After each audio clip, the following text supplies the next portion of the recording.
Meron palang sama ng panahon sa bandang Northeast Luzon, Cagayan Valley, Ilocos Region. Kaya pala ganito ang panahon, makulimlim.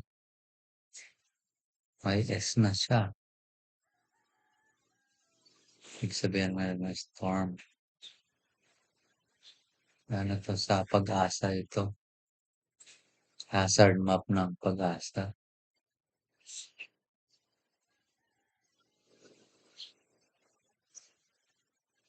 Papunta siya sa China.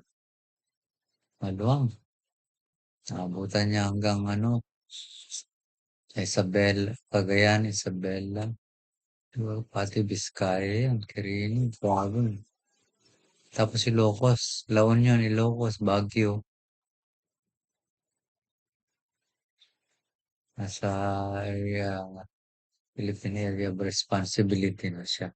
Ingat po tayo, pamilya.